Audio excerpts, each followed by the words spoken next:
Anak laki-laki ini lupa mengenakan kacamata khususnya. Siapapun yang menatap langsung ke arahnya akan langsung berubah menjadi patung batu. Untuk melindungi orang-orang, ia memindahkan patung-patung itu ke dalam ruang kelas, lalu berlari bersembunyi di aula agar tak ada korban lagi. Setelah itu, ia meminjam kacamata dari temannya. Dengan kekuatannya, ia langsung menukar kacamata temannya dengan kacamata khusus tersebut. Kini ia tak perlu khawatir lagi akan mengubah orang menjadi batu. Saat berjalan, ia tiba-tiba melihat poster pertunjukan sulap di sekolah. Ia merasakan firasat buruk. Ia merasa sang pesulap mungkin tidak akan bisa keluar dari kotak. Maka, ia menggunakan kekuatannya untuk berpindah ke dalam kotak sulap itu. Tapi ternyata ia keliru karena pesulapnya sudah tidak ada di sana. Justru asistennya yang sedang menusukkan pedang satu persatu ke dalam kotak dan ia harus menghindari semuanya. Asisten itu kemudian mengangkat kotak tersebut. Tiba-tiba kait penyangga lepas dan kotaknya jatuh dengan cepat. Untungnya, kekuatan supernya melindunginya. Penonton mulai tegang. Asisten bersiap membakar kotaknya. Tapi api itu sudah dibekukan terlebih dahulu olehnya. Saat pertunjukan berakhir, si asisten mengeluarkan mesin penggiling raksasa. Tapi anak itu sudah lebih dulu melarikan diri dan kembali diam-diam ke tengah kerumunan. Tiba-tiba, sang pesulap muncul di atas panggung dan semua orang terpukau oleh penampilannya. Bagi anak itu, hari seperti itu adalah hal biasa. Saat masih bayi, ia bisa bicara dalam waktu seminggu setelah lahir dan membuat orang tuanya sangat terkejut.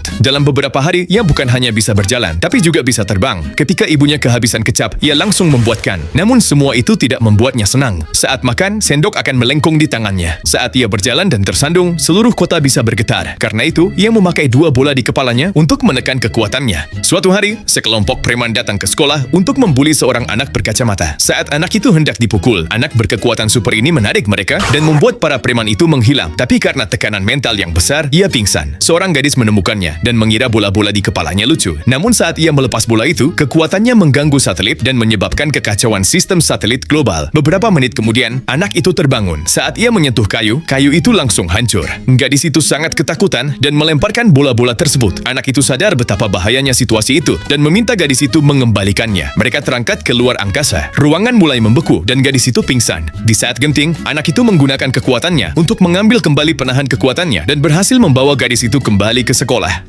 Film ini berjudul The Disastrous Life of Psyche, rilis tahun 2017.